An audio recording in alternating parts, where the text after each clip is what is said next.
someone wants to develop their property, an inventory survey, an archaeological inventory survey of their property. And that's just so they can do responsible development, to look beforehand, to determine whether or not there are historic properties or burial sites on their land, and then to have that window of opportunity to do any design changes that need to be taken so that these burials or historic properties can remain in place. Once you've done that and you encounter burials which you didn't know about, but you did a reasonable search for them, then those are what's called inadvertent discoveries. And there's a whole nother path that you go down to determine whether or not those inadvertent discoveries are going to remain in place or be relocated, because there's just no reasonable alternative to preserving them in place. The developer is going to have to go through too much to preserve them in place. But that's what's so important about this archaeological inventory survey.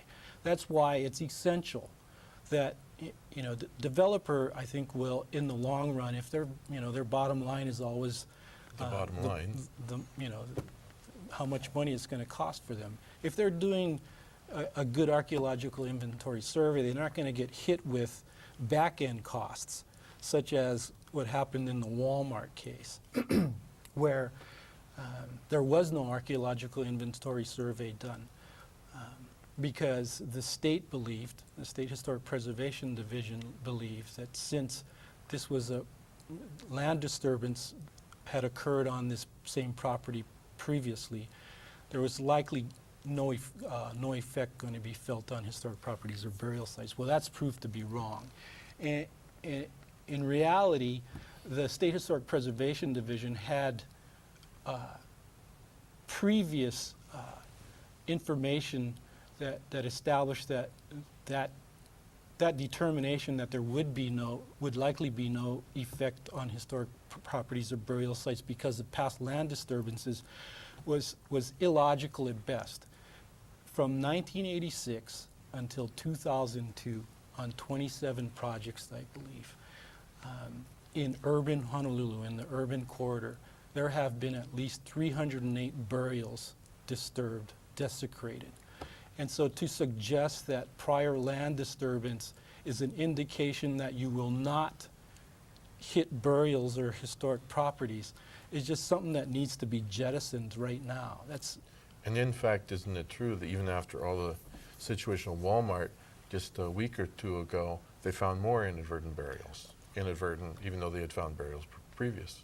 I haven't heard that firsthand from Walmart's archaeologists, but I have heard that there have been other discoveries made at that site.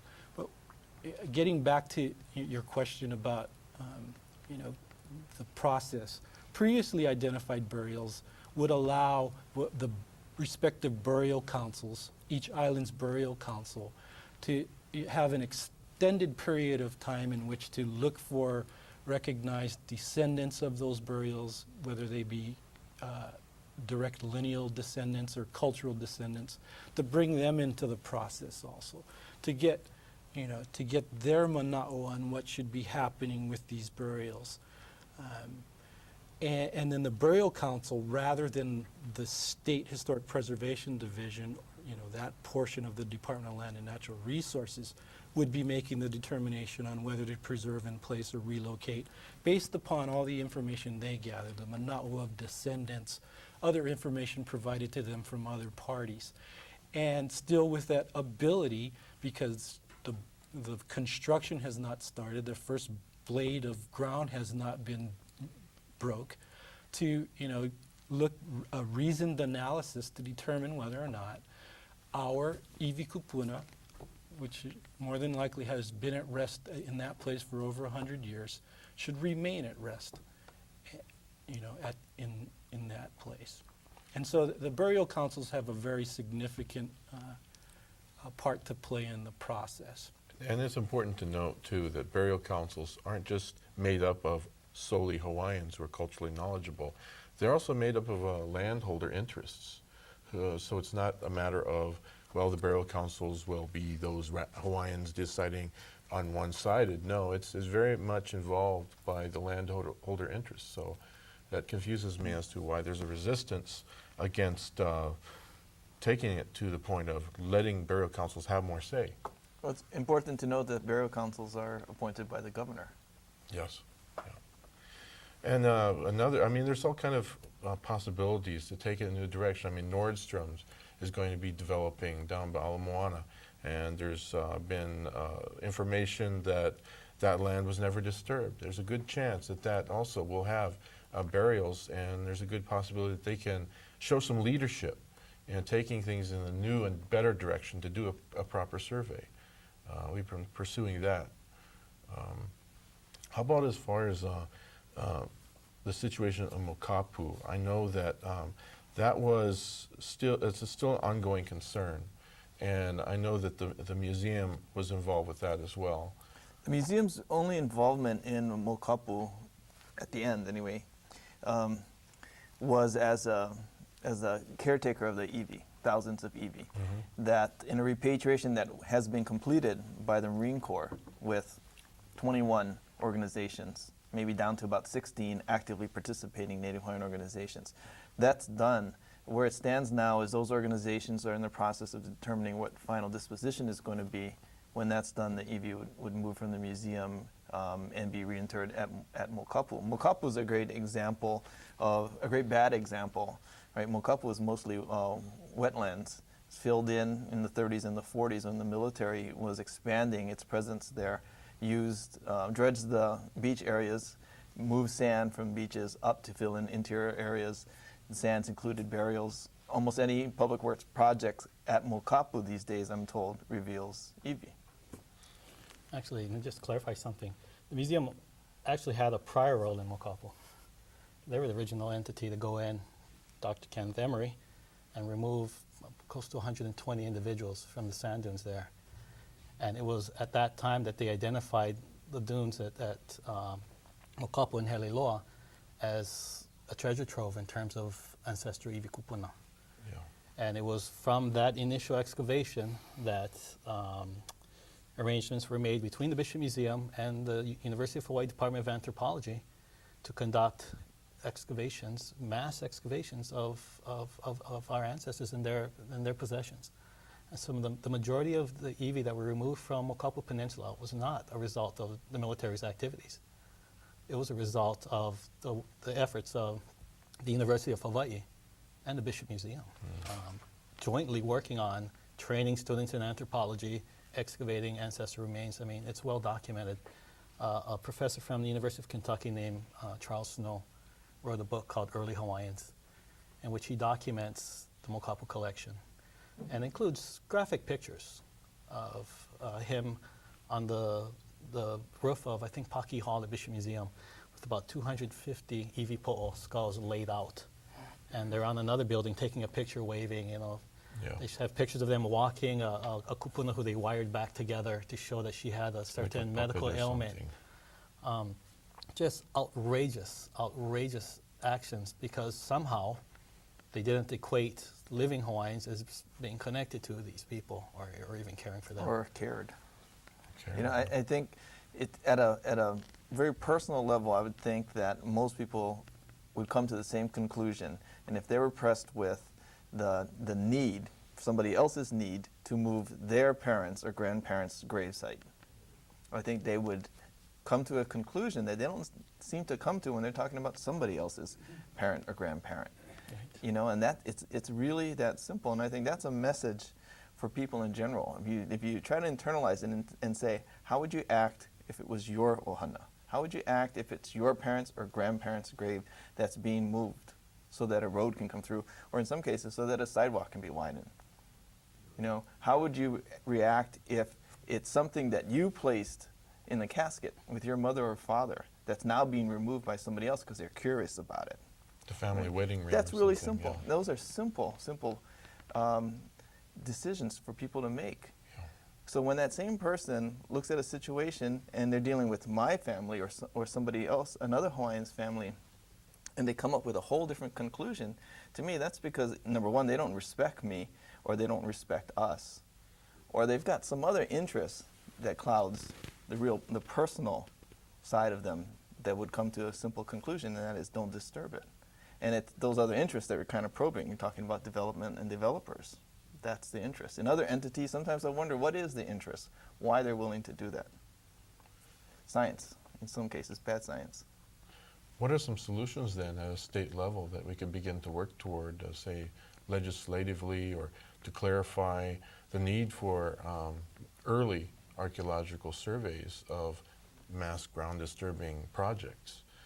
I know that there's a resistance to that on the state level, but I mean, like you mentioned before, at the bottom line, it saves a lot of money. I guarantee if Walmart had done a proper study, it would have been quite a bit less, maybe half or a third of what they ended up spending, not only in terms of the legal costs, the bad PR, everything. I mean, it's a win-win situation. You know, just to bring everybody to the same point in jumping off of and talking about that, about what can be done. Our state has made it public policy that the iwi kupuna, or anyone's human remains, are a part of this state's public trust, that those are special resources that enjoy special protections. In other words, there's been a determination made by the citizens of this state that iwi kupuna, Native Hawaiian burial remains, are afforded constitutional protection and other statutory protections that require this state in its fiduciary responsibilities to those assets to do whatever they can within reason to protect them from unnecessary disturbance. And I would argue that any time an archaeological inventory survey is not done and you hit burial remains, that's an unnecessary disturbance. Because I do believe that if you want to take part in, you know, life in our state, in the state of Hawaii, then that is a part of what you have to take on. That is what you have to recognize when you come here, that you also have that responsibility, as the state says, to these public trust assets. And so if we begin from there, then I think it's a real easy solution. Everybody realizes that these resources are special to Hawaii. They are what make Hawaii Hawaii. And so we need to protect and preserve. And how do you protect and preserve if you don't look for them before you start taking heavy equipment in to start bulldozing? It just doesn't make sense. Or before you begin making commitments, especially financial commitments to a project, before you know what it is you're dealing with. Right. I mean, it seems smarter if you're going to, from the perspective of development, that you know what you're dealing with up front and then begin planning. Too often, they plan the project, proceed, and then look at ancestral burial sites as impediments rather than the remains of those who were there before them. Yeah. Well, and another recent issue that's come up as well has been Bishop Museum's interest in being recognized as a Native Hawaiian organization in terms of repatriation. What are some of your reactions to that, the interim guidelines that were just published? The museum's interim guidelines, which is available on its website, and I encourage anybody who hasn't seen it to go to the museum's homepage and find it and look at it. It runs about 12 or 13 pages, but basically what it does is makes 4 controversial assertions.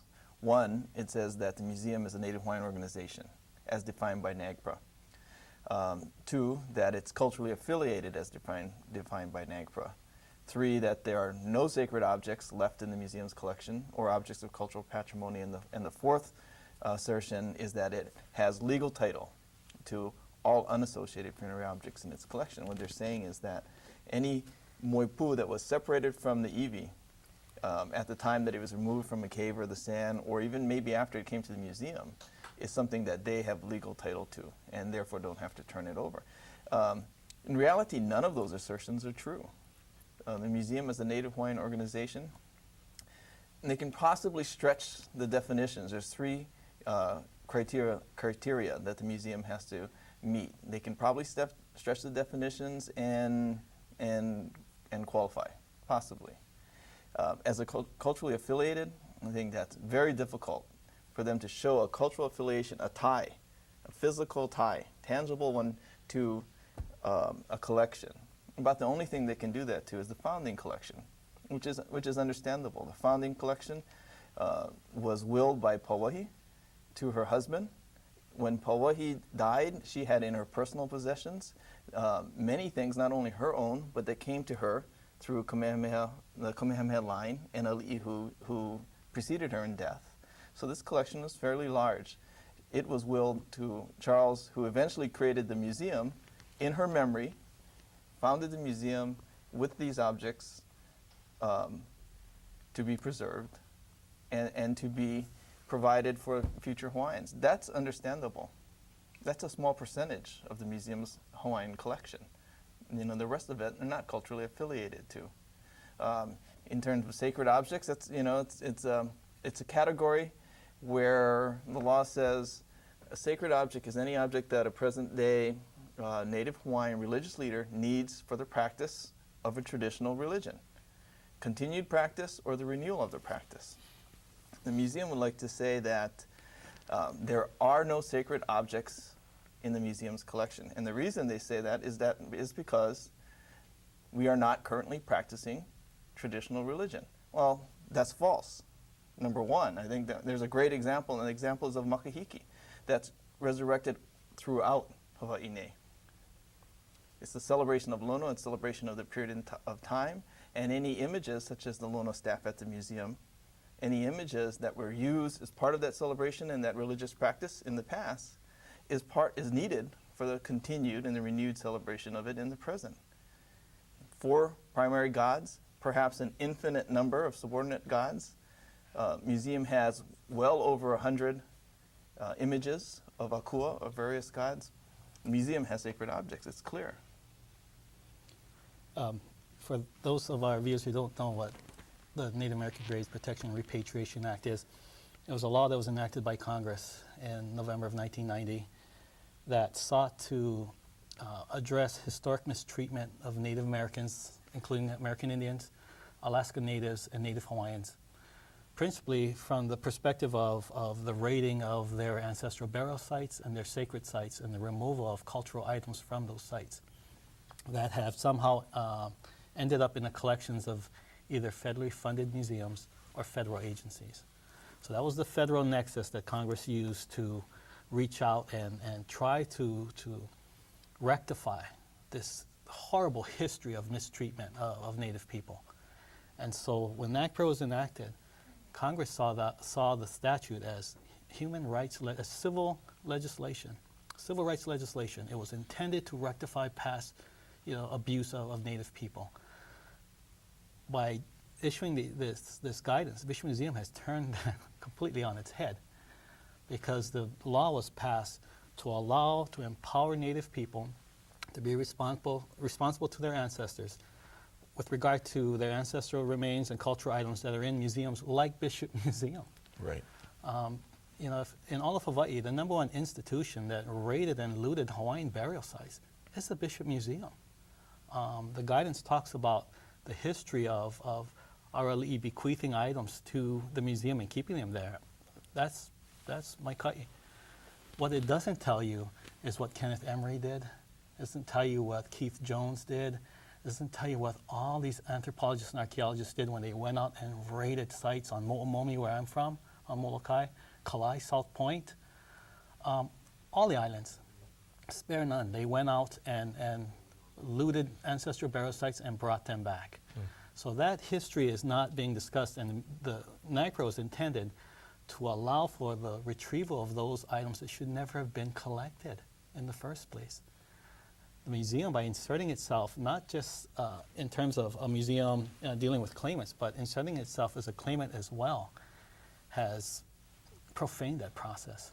Because isn't it true also in general, the number of claimants, whether they're cultural or lineal, or in this case, museum as well, they would apply to the museum, which has those items, and the museum would then decide who to repatriate to. And in this case, there would be an inherent conflict for a museum to decide to repatriate to itself. It would let the museum be sit in judgment of itself, and that's an inherent conflict of interest. I find it peculiar at best for the Bishop Museum to be asserting that it's a Native Hawaiian organization, and I think Guy's point's well taken that the Bishop Museum is for all intents and purposes telling Hawaiians to go away, leave this alone. And I think you have to ask yourself why. Why is there a need for the Bishop Museum believes that it needs to insert itself into the NAGPRA process? The majority of the collection of ancestral human remains and burial objects at the museum has already been repatriated by Hui, Malama, and other Native Hawaiian organizations.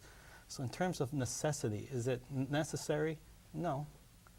Why do they believe, in their guidance they talk about the museum helping Native Hawaiian organizations to rebury iwi kupuna?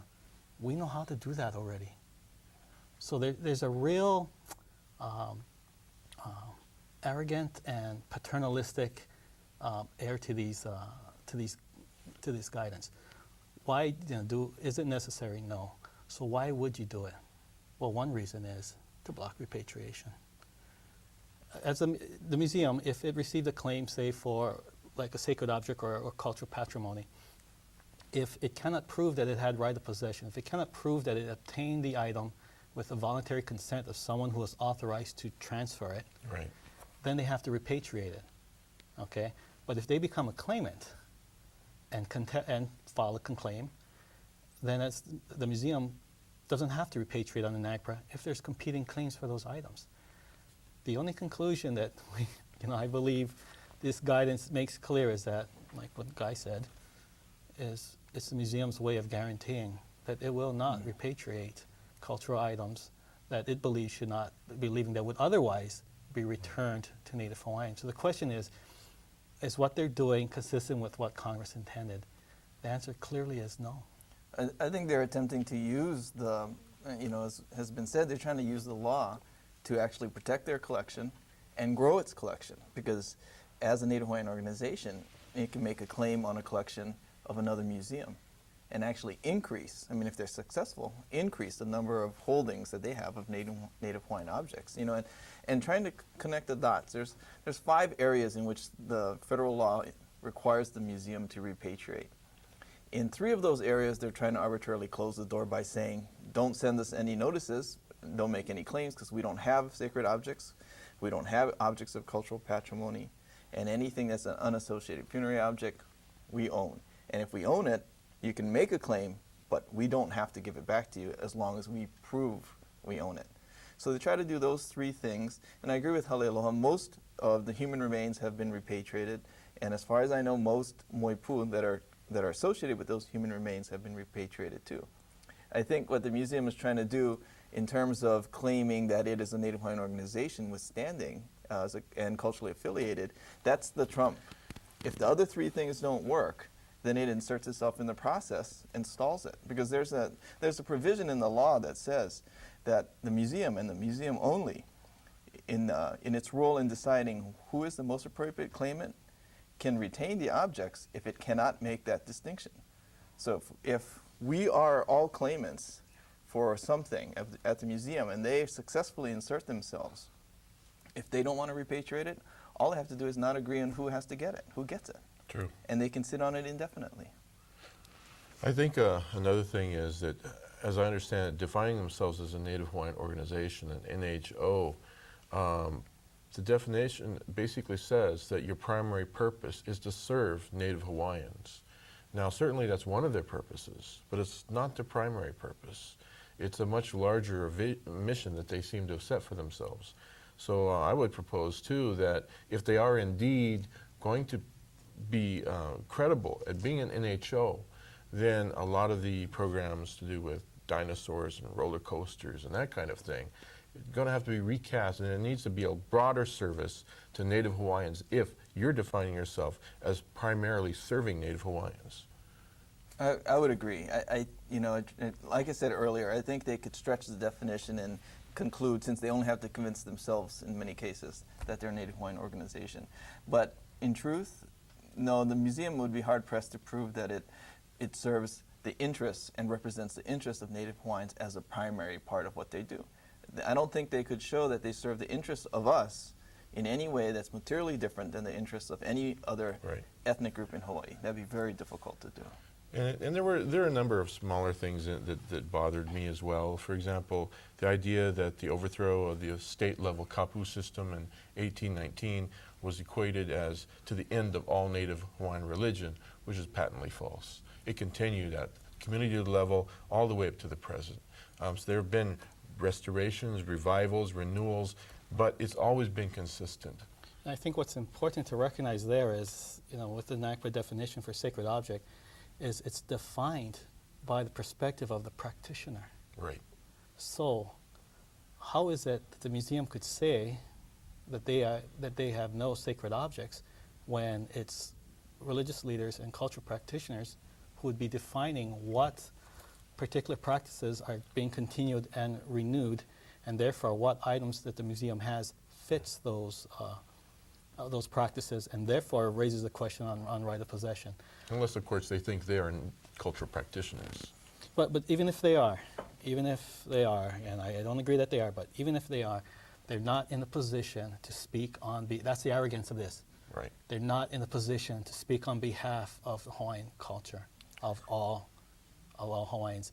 I think another disturbing point about this is their willingness to challenge the release or the return of Moipu, regardless of whether the iwi are with them or not. Our ancestors made a conscientious decision to place items with someone who's passed away, someone that they loved and cared for, someone that they wanted these items to be with. They never intended a separation to occur between those. By taking the position Bishop Museum is in this guidance, they're saying, legally, we don't have to give them back if there's no iwi associated with them. And the point that raises, if it doesn't outrage people that they're actually saying this, is NAGPRA was used previously as a law to help heal Hawaiians. Yeah. Under the previous administration, it was allowed to allow for our kupuna to be returned home, to be replanted. The Bishop Museum now, under Dr. Bill Brown, is using NAGPRA as a sword to keep us at bay so that they don't have to give them back. And the question that people have to ask themselves is that the kind of leadership that we want the museum to have? Is that the direction that we want a museum to have? Did Pauahi want this institution to go out and raid the burial sites of her people and then refuse to give back their possessions? My answer would be no. And I think it's important to note that in the issue of unassociated funerary objects, there's at least 2 examples where the museum clearly does not have right of possession. Its own accession records show that and detail it time and time again throughout the entire process. One has to do with a niho from a le niho Palawa on Molokai. It came from Mo'omomi. Another has to do with Ki'i on Maui. Very clear situations where when claims come forward from those places, culturally affiliated Native Hawaiian organizations, the museum will not be able to show that it has the right of possession. So therefore, how can they make that statement? So I think one thing that would be really good to help try to bring this together in a picture would be for y'all to just begin to make a brief statement perhaps about how you see these issues of reburial, a protection of the iwi, a protection of those items of cultural patrimony. How does that relate to the building of a nation, to sustaining identity as a people? How does that relate to that? I'll start by saying I think everything that we've been talking about, whether it's things that are subject to the state law or the federal law, show that we as Native Hawaiians, our responsibility to care for our kupuna that have passed away, are being threatened for a variety of reasons. The threat in the state level seems to come as development increases. The threat under NAGPRA, to be honest, I don't know why it's there. But I know it's there, and it is threatening, and it's a threat to our responsibilities. Not so much a right, which we do have under the federal law, but our responsibility to carry out the care for our iwi and the care for our objects. And I do think that it comes down to that, then, the responsibility that goes along with rights. How about yourself, Moses? Yeah, I would just, agree with Guy, and his beliefs. You know, the Kupuna, the people that came before us, our ancestors are the anchor. That's from where we come. I mean, Halealoha already said that. If we choose to ignore that, you know, then we're not truly from them or of them, and I don't believe we have, you know, the proper way to guide where we're going to go. And I, in my mind, with my experiences, I just believe, you know, we have to never forget, you know, what came before us, what sacrifices they made, and try and listen to the message that they, and I do believe they do convey, the message to us, and what is pono as we go forward. Cody, yourself? Well, I look at sovereignty as a hale, as a house, and that hale sits on a foundation, and that foundation is our kupuna. And so how can we expect our future to be realized and become the directions we want to take to become clear if our foundation is eroded, if it's weak, if it's undermined? And so the answer to our future and the answer to our progress is that we establish the past and that we strengthen our ancestral foundation, because by doing so we better understand who we are and we better understand where it is that we need to go. Well, thank you, gentlemen. I think it also bears relation to what Chief Seattle of the Squamish once said, which is when you think you're alone, every time, whether it's on the highway or in a shop at midnight in a quiet place in the woods, every bit of this land at one time felt the footsteps of its original people. And when you think about it, be just to the dead, because there is no death. There's only a change of worlds.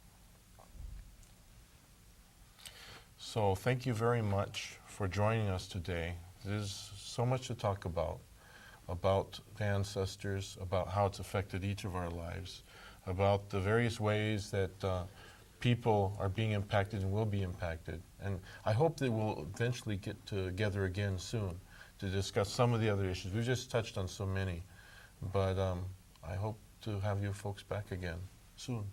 Thank you. Thank you very much. And Shucks, we didn't get to talk about.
And welcome to another in a series of roundtable discussions sponsored by the Office of Hawaiian Affairs. My name is Clyde Namu'o, the Administrator of the Office of Hawaiian Affairs, and today we have a very knowledgeable panel that's going to talk a little bit about the Office of Hawaiian Affairs legislative package for 2005. I've been with OHA for the last 3.5 years, and during my tenure there, I've probably overseen at least 3, possibly 4 legislative submissions. And by far, I think our 2005 package is the most interesting, includes measures that are far-reaching and somewhat controversial. So assembled with me this afternoon, or today, I'm going to start from my left at the very end, Mr. Peter Yee. Peter is the Director of Planning, Evaluation, and Grants for the Office of Hawaiian Affairs. To my left, Mr. Stan Lum, the Director of Health, Human Services, Housing, and Education. And to my right, Mr. Lance Foster, the Director of Native Rights, Land, and Culture for the Office of Hawaiian Affairs. Before we go over the specific measures that have been introduced by the Office of Hawaiian Affairs to the state legislature, I would just tell the public at home that if you want detailed information on what OHA has submitted to the legislature, if you go to our website, www.oha.org, you will be able to get a list of all of those measures, and there are 23 bills that have been introduced on behalf of the Office of Hawaiian Affairs. Because we're not, in the time that we have today, we will not be able to get into great detail on all of the measures, so we really will be just focusing on some of these. And as we sit and talk today, I'll ask the managers who are with me some questions about some of the bills that have been introduced. I'm going to start with Peter. And Peter, there was a bill introduced during last year's session about kuleana lands, and it was a little bit controversial because, as I recall, this bill talked about providing property tax relief for certain kuleana landowners, which for the most part is a county initiative, but this bill is being introduced in the state legislature. Can you give us a sense of what the bill would do and some of the hurdles perhaps in getting this bill passed? I think in one respect you need to sort of go back into history to find out what kuleana lands are. Kuleana lands were grants of lands by the monarchy to individual families, to ohana, and it was theirs to hold in perpetuity.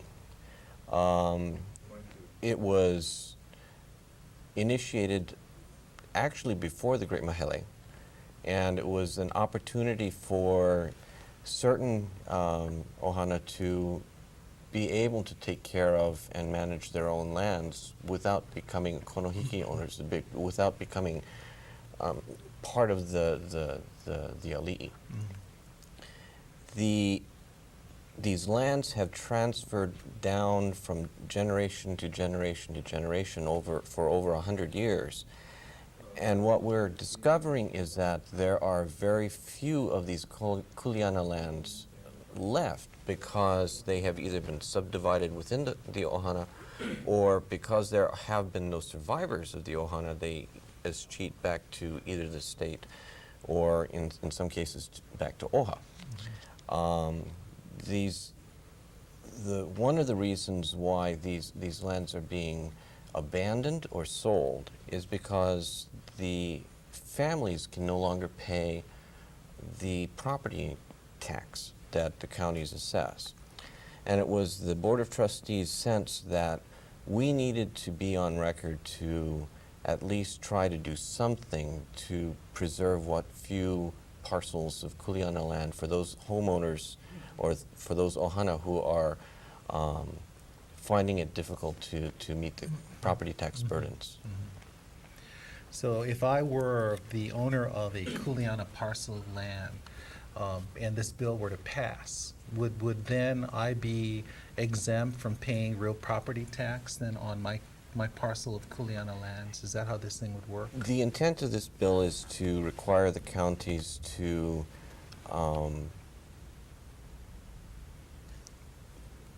exempt kuleana lands from real property tax. There are certain corollaries existing amongst the various counties with respect to lands held by lessees on Department of Hawaiian Homelands, for instance. Many of the counties have either given an exemption or capped the property tax at a very affordable rate. We're hoping to be able to convince the counties to do, or require the counties to be able to make them to do that similarly for kuleana lands. And just so that we all get a sense of how large a problem or situation this is, any sense, Peter, of the number or parcels or acreage of kuleana lands that we might be talking about?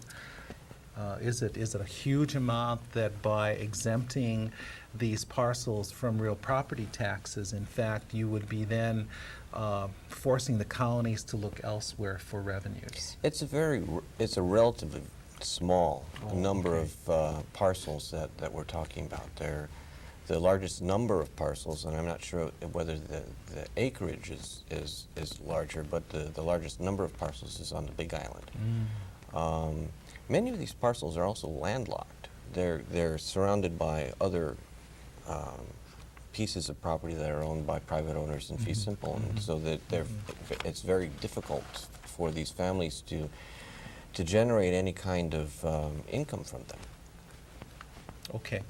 And your sense in terms of whether this bill has a chance, I know last session we introduced it, we monitored it, but it didn't get a hearing in one of the houses, as I recall, last year. That's my recollection. That's my recollection as well. Yeah, so what's our strategy for trying to persuade the legislature to at least hear this matter and give it a fair chance of being passed? Well, one of the things that we're contemplating doing is to propose a joint resolution, or a concurrent resolution rather, and at least have the legislature on record as asking the counties to consider this, especially since the economic impact to them will be relatively minimal. minor. Yeah. Okay, thanks, Peter. That sounds like a really good one for, especially for some of the viewers who might have kuleana parcels. Lance, your area in the Office of Hawaiian Affairs, Native Rights, I mean, there's all kinds of stuff at the legislature, not only OHA initiatives, but just other initiatives relating to the environment that's really challenging. I think it's somewhat controversial. The one that I'm looking at is the shoreline certification, and there's a lot of legal challenges concerning shoreline certifications. The bill that OHA has introduced into the legislature, can you give us a sense of what that would do, and again, what the likeliness would be of it really making its way through the process? Sure. This is a bill that has been worked on for the past couple of years. Jerry Rothstein, who just passed away, was involved with this bill. The bill that's currently being worked on it's not so much about definition or redefining shorelines as much as it is fixing the process. Currently, there are about 4 elements of this bill. One is that the location of shoreline in relation to the actual ocean. What we're looking at is there's a buffer zone between where the waves wash up to the actual property owner's line of the boundary of where it is. And oftentimes they will plant vegetation up to as far as they can in order to assert their rights to that. Now, we're not looking only at the lateral access along the beach. We are looking at vertical, but the point about the lateral access is the further up you push the boundary line, the less public right to the beaches there is. And what we need to look at are basically 4 things. The location by a state locator. Currently that's done by privately hired individuals. And of course there would be a conflict of interest in that sort of a situation if it's hired by the owner. Secondly, there's the qualification of the locator. A lot of these folks that are being hired are plain simple surveyors. They don't understand the ocean morphology. They don't understand that this can vary during the very seasonal. The wave wash can be at least 6 feet difference between winter and summer. You need to have that local knowledge. Thirdly, you need to have public notice in advance so that people who have knowledge of the particular local conditions at the site, depending on whether it's sandy, rocky, you need to have somebody who knows that variance throughout the year. When that location is being done, they need to have that notice in advance. And last, there needs to be some guidelines for them to follow when they identify the shoreline. It's been really reaffirmed in the Hawaiian Supreme Court that local witnesses to where that line should be placed is based upon local knowledge. And starting with 1879 in reboundaries of Pulehunui, all the way up through 1968, often quoted in application of Ashford. The situation really is a matter of protection of both public right of access and the public resource, but also the protection of the private individual who may come from a mainland, do not understand the dynamics of how the waves change. Of course, we've seen the recent disaster of the tsunami, things like that can occur. The ocean is a living, breathing thing. Those are the 4 features. We do have support. DLNR has been very interested in trying to come up, probably not so much an employee, but a contracted consultant. So there is support for it. How would, if I were a landowner who had oceanfront property, what would be some of the issues that I would be sensitive to as I looked at this bill? Sure. Because it's really going to affect the boundary of my land, wouldn't it? That essentially we're saying that if I can get plants to grow as far to the water as possible, because the boundary of my land is really defined by the high water mark, Sure. is it not? So the plants, wherever the plants start growing, is considered the high water mark. And of course, that's one of the problems. When you plant plants such as naupaka, the root mass solidifies the dunes and becomes hardened. So when we talk about hardened shorelines, okay, the root mass, the balls, actually harden the sand so that when wave action comes in, it can undercut and wash out, and we can lose a lot of sandy beach that way. Probably one of the biggest concerns they have is cost, because currently the application fee, which lasts for a year, is about $75. The increase for the conveyance tax actually, or the funding would actually be only an increase of $25 to bring it up to about $100, and that would be good for a year. So it's minimal. The surveyors no longer really want to do the job because of the liability and the criticisms that they get from outside people. So it's to the benefit. It's a minimal cost, and it's to the benefit of the private landowner as well. You know, people are used to OHA getting involved in things like cultural practices such as hula and the like. Help me understand how shoreline certification is an issue that Hawaiians should be interested in, and why would OHA advance such an initiative? Well, we are mandated not only to advocate for traditional rights and practices, we are mandated to help oversee the caretaking of our natural resources, because all of those resources are used by Native Hawaiian practitioners at one time or another. Any of the resources, whether it's water, shoreline, view sheds, the way the land works as a system together, it's all part of what works with the culture to sustain it. So this is clearly our kuleana. It is. Okay, thanks. You know, Stan, there's been a lot of interest in public education, changes to public education. I know last year during the session, Governor Lingle indicated that was her #1 priority, was just getting improvements in public education. And as I look down OHA's legislative package for 2005, there are 5 initiatives that we have on our agenda relating to education: teacher credentials, the formation of host charter schools, early education, homestead education, and increasing the number of charter schools. That all seem very, very challenging. I know there's been a lot of news on charter schools in the newspaper recently. Can you give us a sense of what some of these initiatives might do? Let's start with an easy one, but one that is very controversial, and that is increasing the number of charter schools. In this week's paper, there's been a lot of criticism about the charter schools not being able to manage themselves. And Breen Harimoto, who is the chair of the Board of Education, was very critical, I think, in an article in the Advertiser, and said that perhaps now is the time for the Board of Education to take a more active role in managing charter schools. This initiative, as I understand it, as I read it, proposes to increase the number of New Century charter schools in the state. What's the rationale and the basis for this one? Well, Clyde, the rationale for increasing the number of charter schools, especially with respect to Native Hawaiians and the need for Native Hawaiians to raise the bar, so to speak, on educational standards, has to do with the fact that it has already been proven that a cultural infusion in instruction, with respect to just about any subject. Once culture is infused, the child, I guess through increased self-esteem, through a sense of identity of where they come from, the family ties and so on, increases the child's capacity to learn. It has already been proven that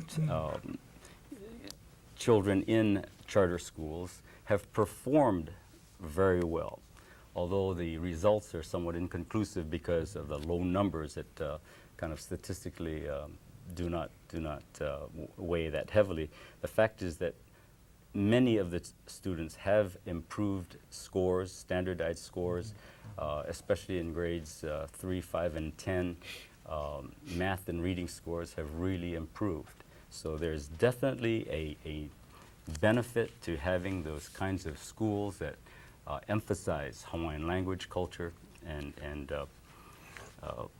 we think that at OHA that we need to push for more of these schools. Certainly the DOE is fraught with their challenges, and some of the challenges overflow into the charter school movement, but the charter school movement is a good one, and we've seen lots of educational reform, and certainly we're not there yet, but we're trying our best. So presently, there are 23 chartered New Century schools Yes. in the state of Hawaii. Mhm. And I assume that some of those chartered schools are Hawaiian in nature. Some of them are immersion. Yes. Some of them are I think, what we would call just Hawaiian because their curriculum focuses on the Hawaiian culture, right? And we're asking for how many more? Is there a particular number that OHA thinks is a magic number for the community? There is no magic number. However, we want to increase the cap. It is now capped at 23, I as you see. mentioned, I see. and we cannot have any more Right. New Century charter schools. On the other hand, the conversion schools, though, the cap is at 25, and we have only 4 of those in the Okay. state. And what's a conversion school stand for the sake of folks watching the show? A conversion school is a school that existed prior to the shift to become a charter school. Oh, For instance, okay. Lanikai Elementary was there. And bef- Kahala Elementary. Hawai'i. A lot of Waialae. Waialae Waialae, Elementary. yes, A lot of Hawaiians uh-huh. living in those communities.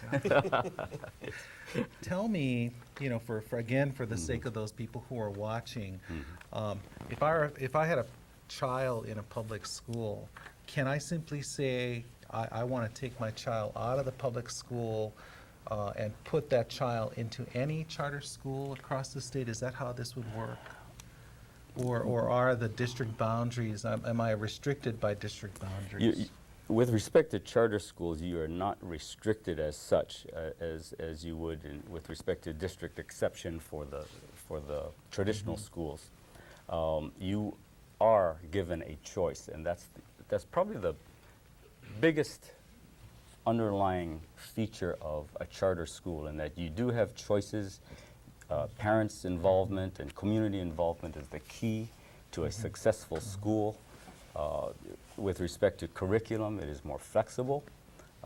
However, at the same time, the accountability factor is certainly exponentially increased, because parents in the community usually don't get involved in the curriculum of a school.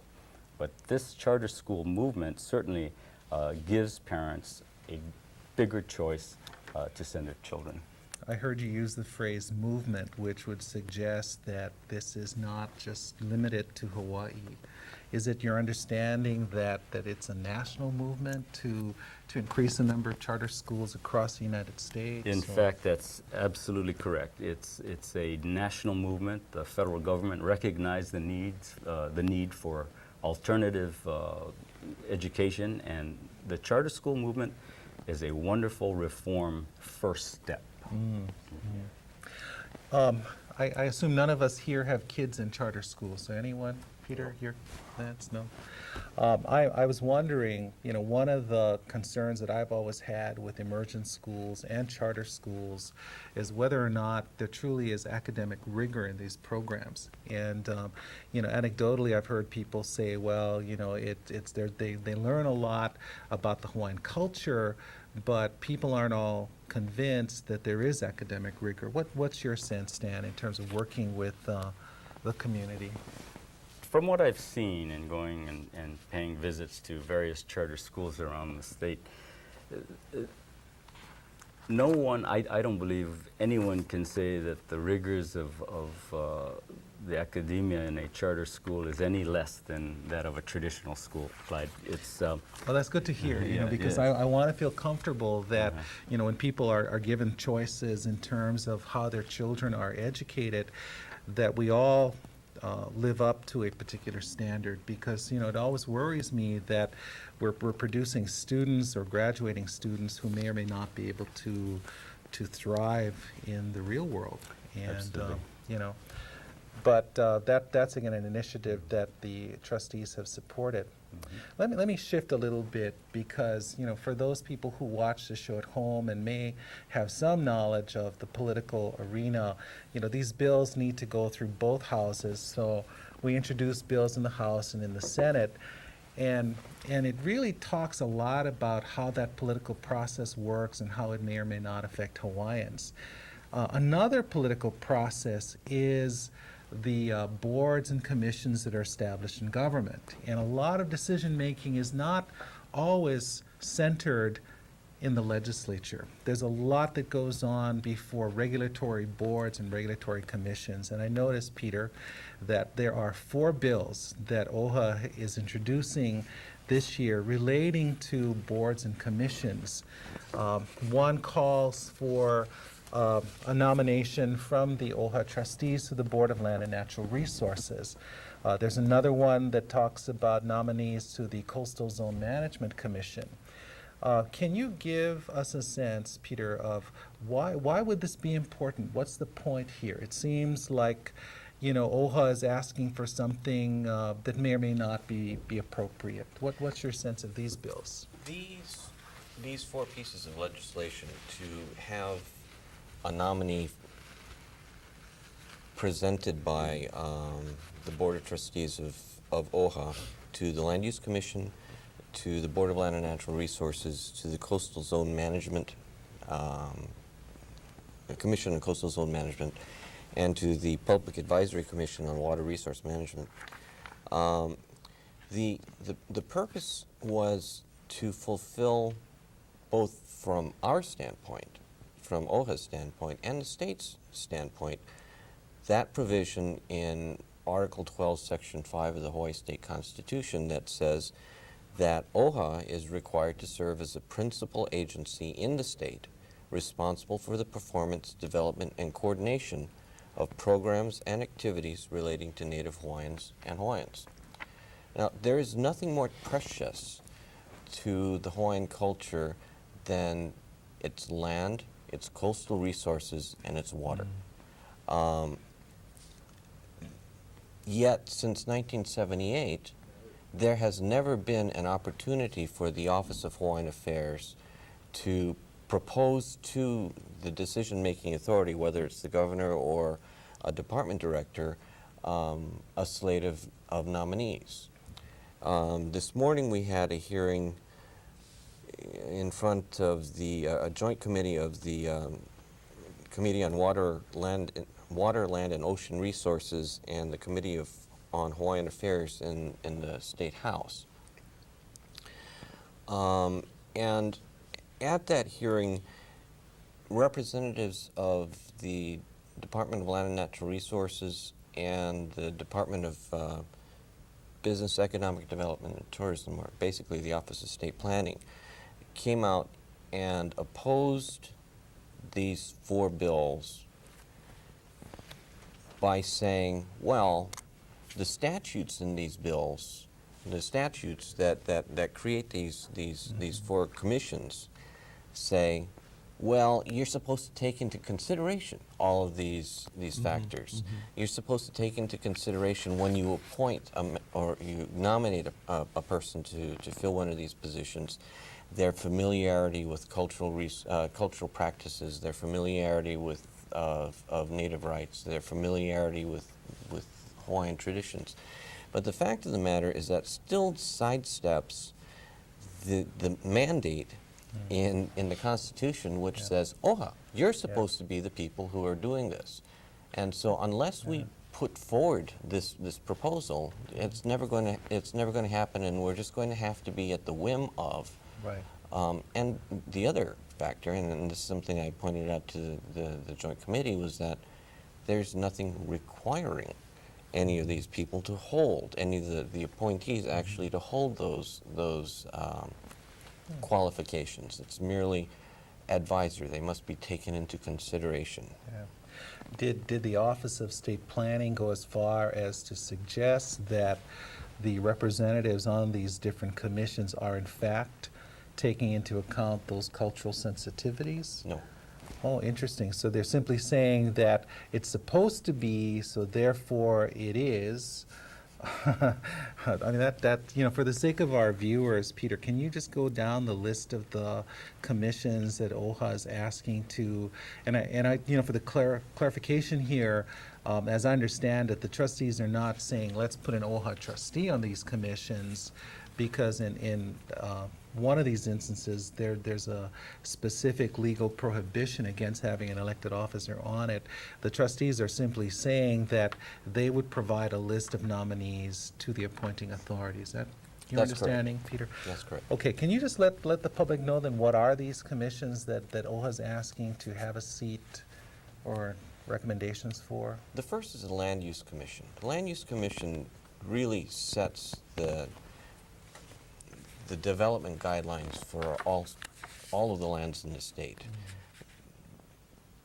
Based on how the Land Use Commission defines a piece of property, then the counties are allowed to make zoning requirements within the appropriate use or permitted uses that the state has said is appropriate for that kind of property. For instance, in conservation land, it's possible to build a house in conservation land, but it has to be a really huge piece of property, and there's only so many different kinds of uses that you can use that dwelling for.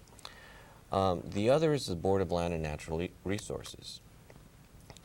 The Board of Land and Natural Resources makes decisions with respect to how the state uses property that's owned by the state, but it also has other responsibilities. For instance, one of the things that falls within the jurisdiction of the Department of Land and Natural Resources, which is guided by the board, is the discovery of iwi, bones, burial sites on public land, or public or private lands. And that unit within the Department of Land and Natural Resources is charged with the responsibility of making prudent decisions with respect to the appropriate disposition of those iwi. Now, it is theoretically possible for them to completely stop a development from happening on a particular parcel if that's determined to be culturally appropriate. But how? The Walmart site at Kemoku Street, is that an example of what you're talking about? It is. They could have, if they had enough information or whatever, they could have stopped that development from proceeding. It's a possibility that they could have done that, correct. Okay. The third is the public advisory body relating to coastal zone management. It's not an official board or commission, it's an advisory body, but it's established by statute. And in that case, I believe it's the Director of State Planning, is authorized to make the appointment to the CZM Advisory Board. But again, that relates to things that are near inshore waters, resources that are there, the shoreline, and the splash zone, if you would. How are those resources going to be husbanded? And they make recommendations. Now again, this is one of those situations where the Office of State Planning basically said, well, you know, this statute is this proposed legislation that OHA has proposed is redundant because it's already written into the statute that they're supposed to take into these factors into consideration. But the reality is that there are no Hawaiians on that advisory committee. Interesting. Are And there then- any of these? I'm sorry. Yeah. Are there? That's a good question. I'm not sure. There Well, may the, be, the but water, wasn't there on the There was water one on the commission, water there was commission. well, is there a is that person Hawaiian, or was there supposed to be a Hawaiian representative? Well, that person is a Hawaiian and they have knowledge, but there was good. question in the community because there are so many other practitioners who know of water use, are kalo farmers, and this person was not necessarily the one that the communities would have thought of who was the most knowledgeable about how that works. and so that was the fourth one. Is that somebody we know? The water? You don't want to say? I don't know. Okay, we'll leave that name left behind. Peter, you know, it would seem to me that this is almost a motherhood and apple pie. Hawaiians are the host culture, and so it would seem just natural that you would want input from the host culture on these commissions that really affect things that are Hawaiian and our way of life here in Hawaii. What's the resistance? It's empty. I mean, unless there is a Hawaiian person, it doesn't have to be somebody from us, but unless there is a Hawaiian person who connects to the community, it's empty promises. Yeah. It's empty. Yeah. And the impression that I got from the testimony this morning was that it was, it just was felt that it was unnecessary because this requirement that these organizations or these commissions take into consideration the host culture should be enough. But frankly, you know, It's good to have Big Brother thinking for you. Yeah, that's terrible. That's terrible.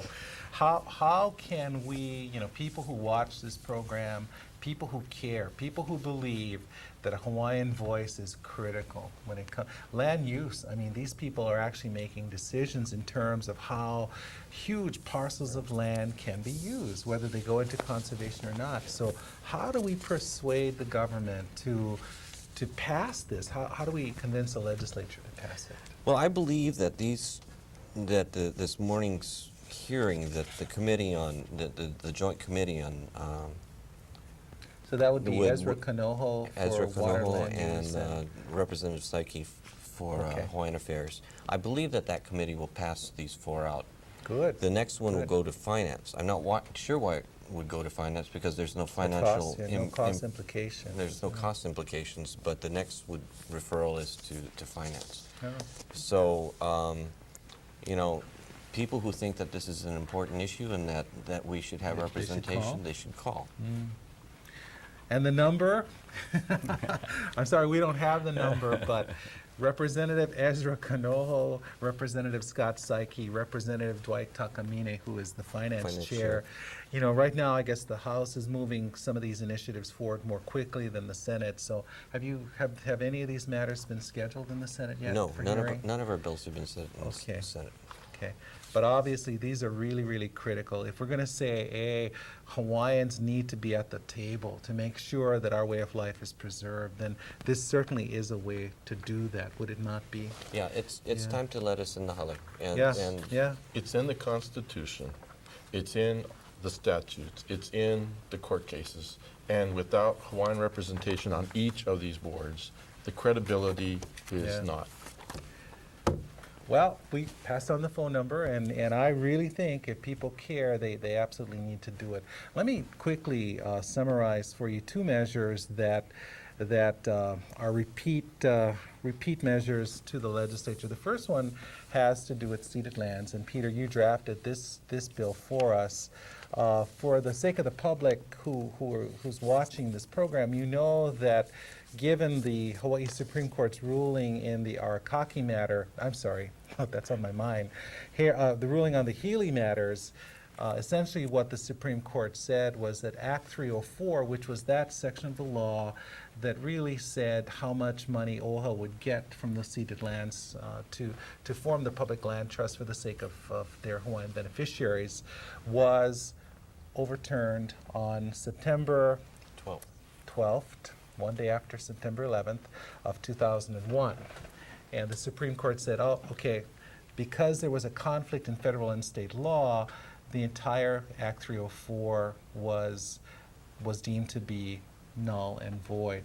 So OHA then was stuck with no way of determining how much revenue it should get. So this bill that we have at the legislature this year would actually reenact Act 304. But Peter, you drafted it. I know there was that specific prohibition, or I'm sorry, specific provision in Act 304 that caused it to be declared null and void. And so, tell us a little bit about this bill and what it includes. Then, Okay. Did we get rid of that provision? And Well, we did get rid of that provision. That provision was unique in statutory drafting as far as I've encountered. Usually you have a savings clause that says if there's a If conflict, one section conflicts, yeah, that the rest of it is still everything good. else is still good. right. In order to really sort of understand what Act 304 of 1990 was all about, you have to put it into its appropriate context. It was a settlement. It was the public enactment of a settlement agreement between the Office of Hawaiian Affairs and the executive branch of the state of Hawaii, where we agreed, we being the governor's office and the Office of Hawaiian Affairs agreed, that with respect to certain types of certain revenues from certain lands,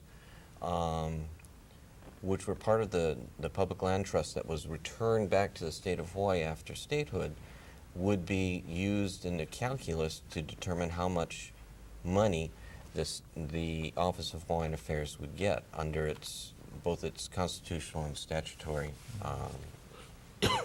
mandate. The events that the result of the decision of the Supreme Court in 2001 allowed the governor then to say, well, we're just not going to pay you anything, even though the statute says that we're supposed to receive 25% of the revenue from the public land trust. 20%, Peter. I mean, we'd all like it to I'm be sorry, 25. 20%. I'm sorry, Maybe I we misspoke. can change that. We can try.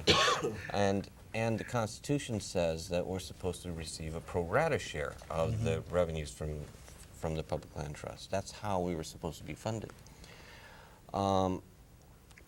What this statute does is tries to reinstate the essential provisions of that settlement agreement. In other words, we agreed on a definition about what is proprietary property, that where the revenue belongs to the state, such as taxes, fines, and things of that nature, and what is non-proprietary. And well, excuse me, it's sovereign. Sovereign, yeah. Sovereign Right, is sovereign that and belongs to the state, and proprietary is sort of Taxes. well, yeah, and proprietary are fees and revenues generated as a result of rents, leases, sales, things of that nature. It reinstates those provisions. It clarifies what ought to be included and not included, and it also includes those provisions where we agreed to disagree, leaving it to a later determination, either through negotiation or through litigation. It does, however, exclude that provision that says that any conflict would render it null and void. do, this one, of course, is going to be very challenging because currently the Office of Hawaiian Affairs probably collects maybe about $9.5 million annually, which does not include airport revenues. That's correct. Now, this bill would reinstate airport revenues then? Would we be able to collect the landing fees? The amount of revenues that the state receives from, as a result of its operation of the airport, would be included in the calculus. Where that money comes from, we don't care. We know that the state can't use the airport trust fund to pay OHA. And that's based on what the federal government has said, right? That's correct. Okay. But that still should, the dollar amount should still be part of the calculus in terms of what is the revenue that the state receives from the public land trust. Right. Because 80% of that land is Yeah. sitting on Ceded. ceded lands. Right. So this one, again, will be very challenging, I suppose, bringing it up. Let me talk a little bit about two things, two bills. That one has to do with, I think, what our chairperson said in December during the State of the Office of Hawaiian Affairs message that was delivered at Halealoha Church, and she talked about autonomy. And as we work towards governance, and hopefully our viewers will have also seen our governance show, which will be running about the same time as this one. So I think OHA clearly is very serious about supporting the establishment of a governing entity. The chair talked about OHA autonomy, and we have a bill that is currently in the legislature that is in my mind, very symbolic. It talks about fiscal autonomy, and this would allow OHA to simply write its own checks based on paying vendors for services that are delivered. But it is a bill that we have introduced, again, for the sake of the people who are watching at home. And it's perhaps a fairly small step, because it's only saying, okay, OHA, you'll be able to write your own checks as compared to having the state of Hawaii write our checks for us.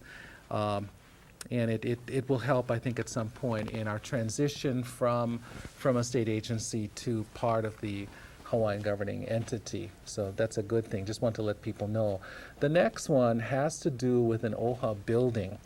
And let me just give a little bit of background before I talk about the bill itself.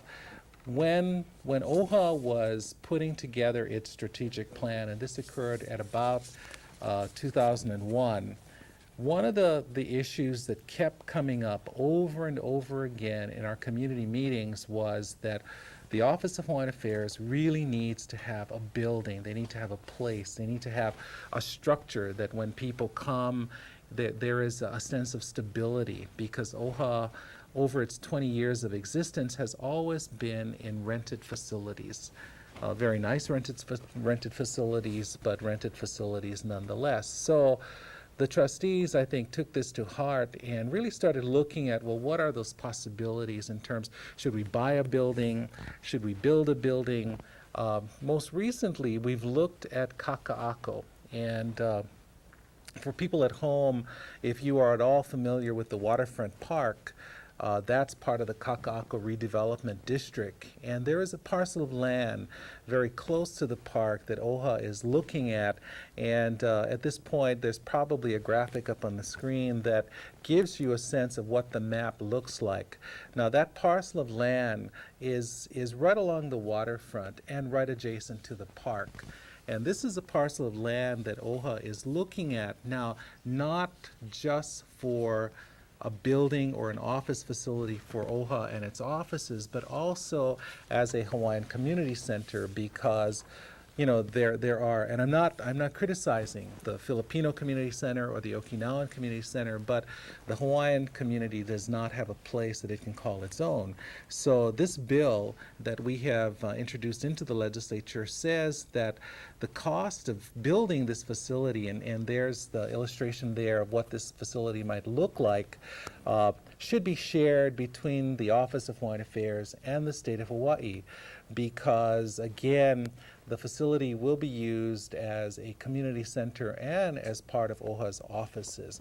Now, for those people who will say, well, gee, I thought OHA is going to be transitioning over to this Hawaiian governing entity and its assets will be transferred over as well.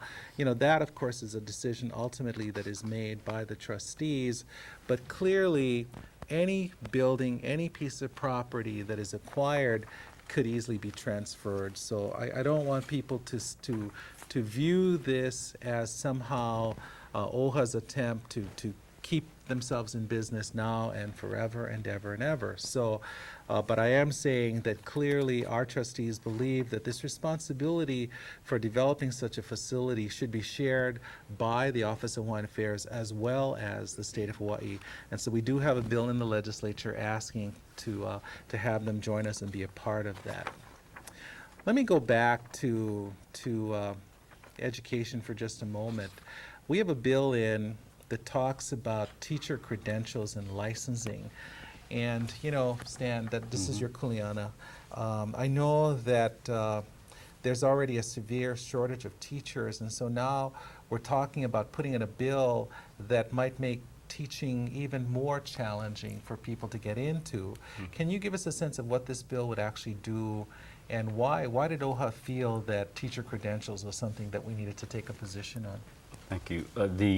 The issue was brought to our attention by a number of calls that we received, and those calls that the trustees received with respect to people being shut out, if you will.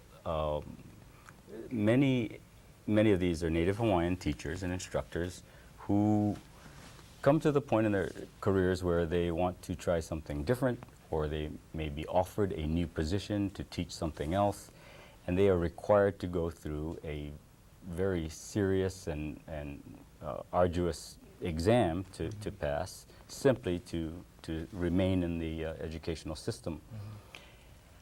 We'd like an alternative to these testing measures, not to lower standards, and I need to make that clear for the audience.